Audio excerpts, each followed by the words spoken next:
Good morning, everybody. Welcome to the channel. My name is Logan, aka the Army Vet Trucker. If it's your first time here to the channel, I am an extra board line haul driver for a company called ABF Freight. Today we're heading up on a meet and turn run to Claude, Texas. We're going to meet an Albuquerque driver, swap trailers with them, and then head back into Dallas. This kind of ties in with what I was saying the other day about these meet and turn runs and saying I was a pretty big fan of them. That's still the case. I'm getting about the same amount of miles on this run as I would have if I drove all the way to Albuquerque and just laid down in a hotel. It's about 660 odd miles or so all the way to Albuquerque, and it's about the same just doing this meet and turn back into Dallas. So if I can lay down in my own bed instead of a hotel, I'll usually try to do that versus a lay down run anytime I can. But anyways, we had to go into the shop back in Dallas, had a few issues, trailer ABS, mud flap hanging off, stuff like that. They got that all fixed up. Spent about an hour in the shop. Then we got out on the road and had a little bit of a run-in with a drunk driver, or what I believe to be a drunk driver.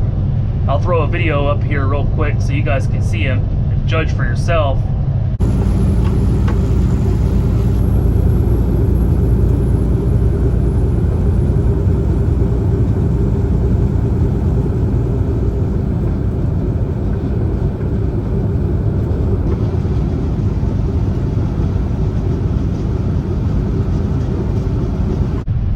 Yeah, guys, that's just kind of what you have to deal with out here, being on the road so much. Sometimes you're gonna have to drive. You know, it's Saturday night going into Sunday. Actually, sun's coming up now, so these guys get out and drink and party, and then they make the decision to go to wherever they came from, and they don't really care about everybody else that's on the road. So whenever I'm driving, I'll try to single out a car. If I see a car that's kind of swerving or driving aggressively or whatever, I'll try to single him out versus all the other cars and act accordingly, try to be proactive. If I need to slow down or change lanes or whatever, shoot, I'll even take an exit just to get away from him and then just get right back on the highway. Whatever I can do to just avoid a situation before it happens. And you know, obviously if he were to go over the line and hit me or whatever, it wouldn't be my fault, but if I can do whatever I can to avoid the situation before it happens, I'll try to. But anyways, guys, in today's video, I wanted to talk a little bit about pay. I've had a few people commenting and emailing me and wanting me to talk about pay, and I'll be honest with you, I'm not going to give you as much information as you probably want me to, and there's plenty of other sources and means and Facebook groups and stuff like that where you can find more information. I'll give you guys enough of an idea, or what I would think to be a good idea. You know, I'll give you some information that I wish I would have had when I first started with ABF, or when I was considering ABF, and let you guys take that and use it for whatever you want. If it helps you, it does. If not, then sorry about it. But anyways, we're gonna get further down the road, down towards Claude, and I'll chime back in with you guys here in a little bit.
here we are coming into Claude, Texas, little town about 20 miles shy of Amarillo.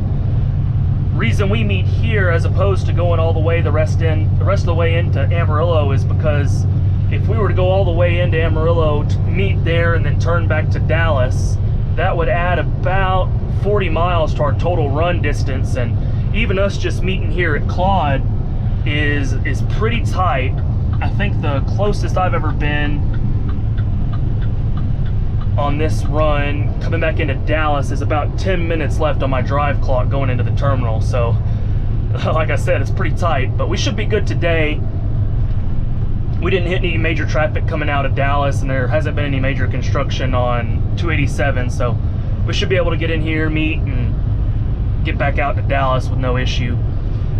I think I've seen some of the other carriers, LTL guys, maybe XPO, Old Dominion, Saya, I think they all meet at Clarendon, which is another small town. It's about 20 more miles further away from Amarillo, so that's probably a more even split between Albuquerque and Dallas. But shoot, man, us coming to Claude, us Dallas drivers get the better end of the stick. It's a little bit more miles for us, so I'm not complaining. But anyways, we just meet up here at the Cefco, usually pretty free and clear depending on what time of day you come in. Don't really have too much competition. Most people, by the time they come into Claude, you're so close to Amarillo and they've got everything under the sun there as far as travel needs and food, so might as well just go the extra 20 minutes to go in the rest of the way to Amarillo. I hope we meet I hope we beat the meat driver here, just because I usually like to be the first one there, but we did have to go into the shop and spend about an hour there in Dallas before we got a chance to leave.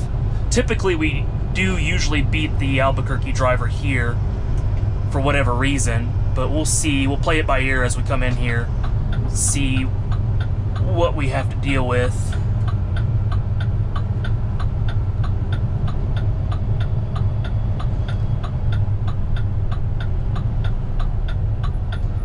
See what we got.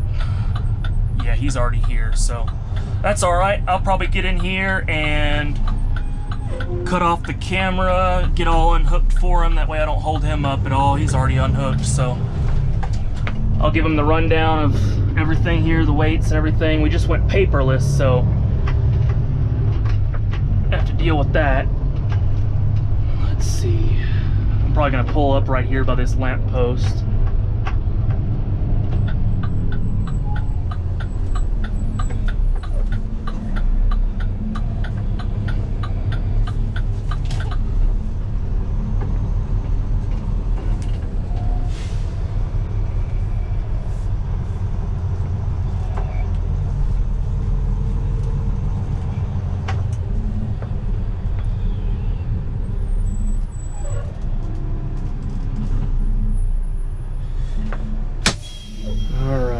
Let's get on duty, post trip, save, arrive, submit.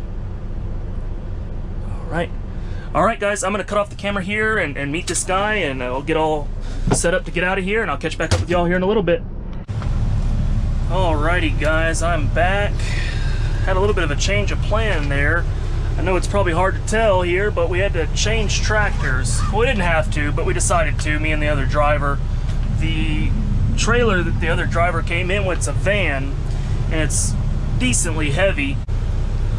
The tractor that I came in with from Dallas was a single rear axle tractor, and this one's double rear axle. And the other driver, I wasn't gonna worry about it, but the other driver kind of insisted on it. You know, he was a little bit more experienced than I was and said he got in a tight spot as a result of that one time. And he kept insisting on this number here, which is the drive axles of the tractor, which he's at 19,960, and he was saying that that's probably pretty heavy for a single rear axle tractor. And you know, I agreed, it probably is pretty close there, but you know, I thought, I was doing my pre-trip here and was looking, and I noticed the reason why his drive axles are so heavy and his steer axle's only 9760, and it's because he's got his dang fifth wheel plate all the way back. I'll show you guys here in a second. Yeah, if you look at this guy right down here, the fifth wheel is all the way slid back. And on when we haul doubles, we have to slide that axle, excuse me, we have to slide that fifth wheel all the way back because the gear on the 28-foot pups is further forward. So if you turn real sharp, the gear will contact the mud flap on the back of these double rear axle trailers, or tractors, excuse me. So that's how we have to run it with doubles with these dual rear axle tractors. But now that he's got a van on here, he should have slid forward his fifth wheel plate. So I'm going to do that real quick here. Pretty easy procedure. It's all automatic in these tractors. Sometimes it takes a little bit for it to actually work.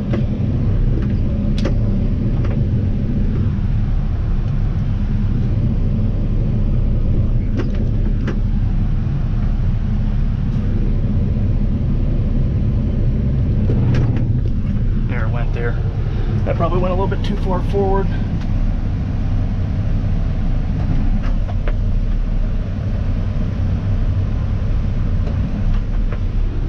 We'll get it right here in a second. I want to kind of get even with that that mud flap right there, because that usually can tell you that you're pretty. That ought to be good. So do that. Lock the tractor brake. Put it back in neutral. Whenever you're level with this flap here, it usually can tell you that you're pretty close to center there. I'm gonna have to back it up just a little bit just to get those locks fully in their channels. They don't really do a very good job of greasing these things up, so sometimes it will take a little bit of back and forth to get it to finish. I think there it went. We'll make sure it locked in. Oh yeah, it's good. We'll just double check real quick. Always make sure I check double both sides. So we're locked in here.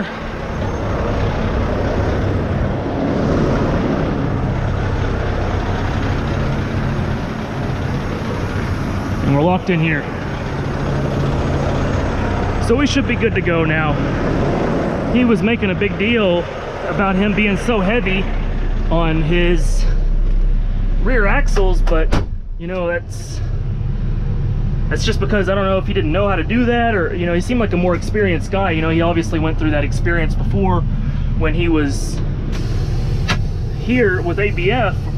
He was saying about how one time he came here and they did swap tractors, and I'm just gonna pull up here and wash off my windshield, but he was saying that he had gotten himself in a situation because the other driver did not want to switch tractors. He was adamant on keeping the tractor that he had because he had a CB all set up in here. We have power posts for our CBs and antenna mounts and everything. So I mean, I can understand that to a certain point, but it kind of screwed that guy over because then he was overweight on his rear axle, and then dispatch told him to turn around and then swap tractors. But anyways, guys, I'm gonna wash off the windshield here and finish up with everything, and then I'm gonna hit the road. I'll catch back up with y'all here in a little bit.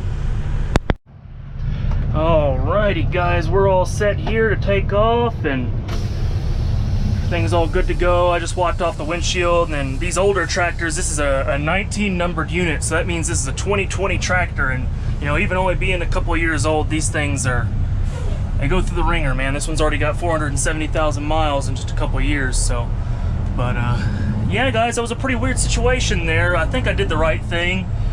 Just better to be safe than sorry. You know, it probably could have got away with it with that single rear axle tractor. Jeez, I can't talk today. With that single rear axle tractor, because you know the fifth wheel sits up a little bit further, closer to the front of the tractor, being just with a single axle. So you know, that's basically what we replicated there, just bringing the fifth wheel forward. So you know, I don't know, it probably would have been fine, but either way, we're good now for sure. We balanced out the weight a little bit better. It probably would have been steering a little bit wonky. That guy that brought it in, that's probably half the reason he wanted to switch with me, is just because he was probably having hell driving with the weight set up like that. So much weight on his drive and pretty much nothing on his steer. I reckon we'll have a lot better handling now that we distributed the weight a little bit more evenly. Let's see if we can't get out of here. It's kind of a Probably could have gone, but I don't like to be that guy. This freaking 18-wheeler's flying. Speed limit's like 35 right here. But yeah, guys, we're gonna get out of here, back on the highway, back towards Claude. We got about 5 3/4 hours left to get us back into Dallas, and it's saying GPS right at 5 hours right now, so we should be pretty close to that. I'm gonna probably get out here. Yeah, should be good.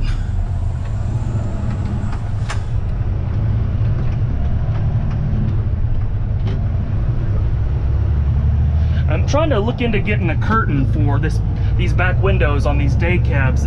It's been so dang hot down here in Texas, man. It's been hot just about everywhere, I know it. And sometimes when that sun's just right through that window, you know, we can't really cover up any of these other windows. I've seen guys that put the visors on these windows here and there, and you know, that's that. But you know, I'm mainly just interested in that back window right there, covering that up, and that'll probably cool it down quite a bit here in this cab, because sometimes when it's, you know, it's going to be 108 today or something like that, and even with this AC full blast here, it's still going to be pretty hot. You know, if you're right in front of the vent, you'll be cool, but the actual air inside the tractor is pretty warm still, even with it on full blast. But no, anyways, guys, I figured now is a good time as any to start talking about a little bit into the pay with ABF and what you can expect. And like I said earlier, you know, I'm not going to go too crazy in depth with it. I'll give you a little bit of a rundown on how it works and what you can expect, and you guys can take that for what it's worth, and if it's not enough for you, you can probably dig a little bit deeper. But anyways, hey guys, sorry about how the last part of the video probably kind of cut out a little randomly. I'll be honest, I've had to do a couple of takes on this part where I talk about pay and ABF and all that.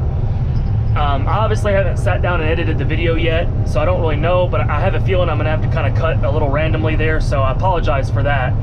I've kind of gone back and forth on exactly how much I want to talk about with pay, and you know, at first I was thinking I was going to be pretty open with it and share, you know, pretty detailed information, but then I started to think about this YouTube thing, and everything that I talk about in a video, as soon as I upload it on YouTube and publish it, it's out there for the whole world to see. So, you know, I'm not going to go into depth and into pay stubs and how much money I made last year and exactly what ABF's pay rate is. I'm just not too comfortable with that, you know. That information's out there, you know. If you want to find it, you can. It's all, you know, out there on the internet, and if you have trouble finding accurate information and you're not really buying what you're seeing out there, feel free to drop an email. My email's down in the description below. You guys can message me on there, and I'll probably be a little bit more open to sharing more specific information on a one-on-one basis versus just putting it out there on YouTube like that. So with all that being said, man, we're on 287. We're southbound. We just went through Bowie. I think it's Bowie, right? Like a Bowie knife? Bowie, Texas? I don't know. Let me know in the comments below. But anyways, let's get right into pay, a little bit that I want to talk about anyway. The first thing I want to discuss is something that I've kind of noticed online with the Facebook groups and the forums and people talking about companies and pay and stuff like that. And it seems like what I've seen, you know, I could be wrong here, so let me know, but one of the things that I kind of pick up on is that a lot of guys will look into a company and they'll see all they'll see is a number behind a dollar sign, and as soon as they see that number, they'll immediately eliminate a company from consideration just because of that number. They won't even dig into it anymore. They just assume because of that number behind that dollar sign, they're not going to make as much money. And you know, then people will go on to say like, oh, I chose this company because they pay top pay. They're number one top pay in the LTL industry. So in turn, that means I make more money. Well, the way I see it, in my opinion, this is just my opinion, the way I see it, when you talk about a company and how much they pay, that's gross income. How much your company pays you is gross income. And then once you get into talking about how much money you make, the way that it processes inside my mind, it might be different person to person, but to me, the way I see them, when you talk about the money you make, that's how much your net income is and how much, you know, goes into your bank account at the end of the day. And that's just how I see it. I could be wrong there, but that's just my opinion. So thinking about it like that, whenever you start to think about these different companies and what their gross pay is versus what your net pay will be at the end of the year, there's a lot of stuff you have to consider. And one of the things, the first thing you have to consider that's huge is healthcare. And I've already talked about it a lot in another video, so I won't beat a dead horse, but just in the payment aspect of it, with insurance, you got to think about this. So other companies, you know, there might be a company up there that's top pay, but one thing you have to consider is how much is your monthly payment going to be? How much are you going to have to pay in monthly for this insurance, this health insurance, without even using it? Whatever, you know, it might be $100, $200, $300, $500, what, I don't know. However, you got to consider that into your equation whenever you're thinking about a company. How much is your monthly insurance payment, right? Okay, well, moving beyond that, what about copay and deductibles? What if your daughter falls off the trampoline and breaks her ankle, has to go to the emergency room? How much is your deductible going to be? Is it $100, $500, $1,000? I'm not sure, but you got to think about that. And how many times a year on average are you going to expect these ER visits? Okay, so think about that. What about your copays? You got to go to the doctor, right? Get your checkups, go to the dentist, get your cleanings. What about your prescriptions? What if your wife or your son needs an inhaler or an EpiPen? What's your copay on those prescriptions? What's your copay on the orthodontist? You got to think about these things, right? With all that being said, what about your retirement? Eventually you're going to want to get out of the truck and get off the road, enjoy a retirement, right? How much are you going to have to put in every month before you get to an amount where you're comfortable with, where you're not going to run out of money after you retire? Just got to think about that kind of stuff, man. So obviously I'm a little biased here. So ABF, when you look at their pay rates, I'll be honest, they're not going to be in the top 3. They might not even be in the top 5 with their pay rates. But at the end of the day, when you consider healthcare, retirement, and other benefits with ABF, where does it wind up at the end of the day with your net income? Because I know what I'm paying for healthcare. My monthly rate's 0. My deductible is 0. And my copay is minimal. I might pay a few cents at the pharmacy when I pick up a prescription. I might pay a few bucks at the doctor's office when I go in for a regular visit. As far as my pension, my retirement, it's there. It's already waiting for me. It's a guaranteed paycheck. If nothing else changes, let's, you know, cross my fingers that everything's going to continue on and that pension's going to stay there. But if everything goes to plan, that pension's going to be there waiting for me. All I have to do is make sure I pay my union dues. And that's just a fraction of my paycheck every month. It's less than $100, and that covers everything. So with that being said, at the end of the day, where are we at? Where did we end up? Sure, ABF's pay might not be at the top of the charts, but after you think about all that, you got to do all the math, and where do you end up? That's just how I feel about it, guys. Let me know in the comments. Maybe I've got the wrong idea. Maybe it's a little bit different at these other companies. Maybe it's not as expensive as I'm thinking. So I could be wrong. But with that being said, you know, moving further on, another thing I want to talk about is your first year at ABF. If you do decide to go with ABF and you go on as a road driver, a line haul driver, and you're expecting something, you might be in for a surprise. Because first things first, I'll just go ahead and say it, it's not one of my favorite things about the company, but when you get hired on, you're not going to be at your 100% full pay. You're going to be, I think it's at 90% is where your probationary year is. Your first year with the company is going to be, I think, 90%. And that's where I was at. I just got off of it a couple weeks ago. And it kind of sucks, I won't lie. You know, that's just how it is, though. It's how it always has been. It's just a thing that you got to work towards, and the only way to get out of it is if you're able to go to a hiring event or something along those lines, and there's a specific incentive for the position you're applying for to exempt you from that first year. And sometimes that happens. Maybe you will be able to find an incentive where you get hired on at full pay, which is great. You know, if that's the case, that's awesome. And if that's the case, then that's awesome. But for most of us, we all have to go through that probationary period. And like I was mentioning in the last video, if you hire on as an extra board line haul driver, that first year, you're going to struggle, and you kind of have to devote yourself to it in order to not struggle as bad as you would, because, you know, I say struggle, but you're still going to be getting paid well. It's not like you're going to be out there panhandling on the curb looking for more money. It's not like how it is. You might just make a considerable less amount your first year as your full potential after your first year, is all I'm saying. I still did just fine my first year. I didn't struggle to put food on the table. We were still being able to go out to dinner and have nice dates.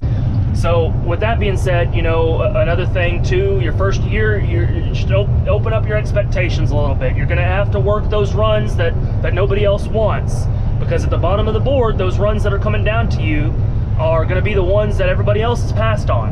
And you're gonna be getting called on those call blocks that everybody else is not wanting to work. That means weekends, holidays, nights, all that. Gotta be ready for that. That's just how it's gonna be. But it's all gonna be worth it once you get past that first year. Because right now, I've only been here a year, man, and I'm already starting to be able to pass and pick and be more picky on runs. Like just this morning, I passed on like 3 or 4 runs that they offered me just because I didn't like them and I didn't want to go out at 9 p.m. I passed until midnight and got a 4 a.m. showtime instead of leaving at 10 p.m. So, you know, that's just an example. And I'm only into it a year. It's only going to get better from here. And then the last thing I wanted to go into, I'm getting a little long-winded here, is with ABF, you may hear rumors about this, and then you may hear people discount it real quick and say, nope, that's not possible.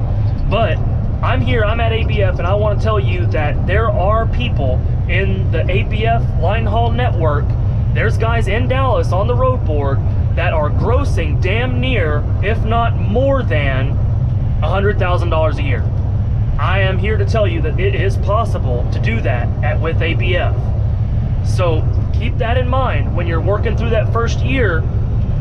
Once you get past that and start being able to run more, get better runs more consistently, the sky's the limit, man. And you have to work for it. It's not just going to be handed to you. You got to work for it. You're not going to be able to be picky, take off the weekends and take off all the holidays and pass on runs. If you do that, you're going to be just limiting yourself to how much you can make. But the thing is, even if you do limit yourself to how much you run and be picky and work just the bare minimum, it's still a great paying job. You're still going to have all the great benefits and you're still going to make good money. But the thing is when you do devote yourself to being able to go that extra mile per se, that's when you can really open up your sights and, you know, aim for the sky. I hate to be all philosophical, but you know, it's true. You know, that's just how it is. You gotta really work for it, and if you do, then one thing they always tell me that ever since I first started is all you gotta do is hold your pockets open, man. ABF will do the rest. And I didn't really believe it my first year. I was like, man, I'm working really hard and I'm really not getting that much money. And now that I'm past my first year, and now that those paychecks have started to reflect that full pay rate and that pay raise we just got on July 1st, because every year we get a pay raise across the board. It's in our union contract. We get a pay raise every year, and it follows along with inflation, so you don't have to worry about that.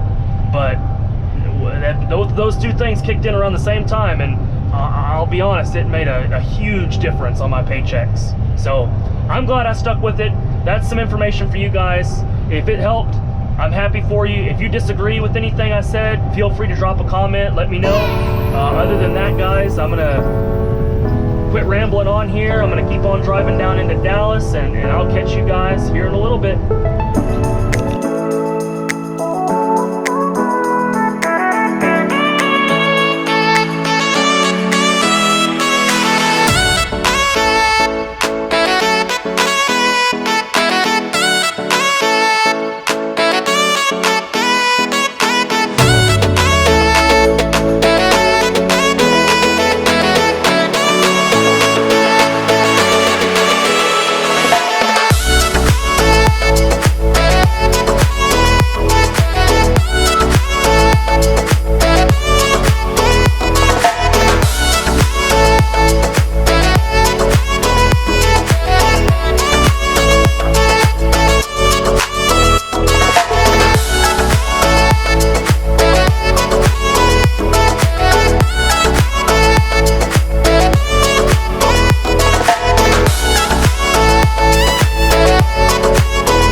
Alrighty guys, we are coming back into the terminal here in Irving.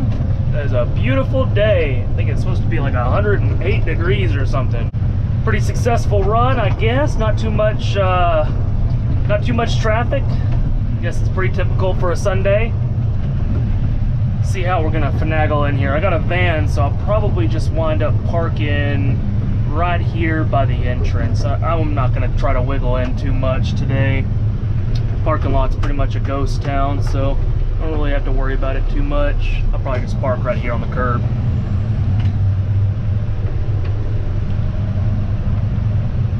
Throw in my flashers here. Drag the tree a little bit. Should be good there. If anybody else pulls in, they should have enough space. That's pretty much a wrap, guys. We did it pretty quick. We had a whole 26 minutes to spare. I'd say that's a pretty successful day. Easy money, right? Go ahead and go into post-trip in here on the ELD, and then go on here and arrive myself, and that's pretty much going to be a wrap, guys. I think that's where I'm going to end the video here. If you enjoyed it, feel free to drop a like, subscribe to the channel, and if you have any feedback or disagreements with anything I said in the video, feel free to drop a comment. Let me know how you feel, and I'll get to it when I can. Other than that, guys, I'll catch y'all on the next one.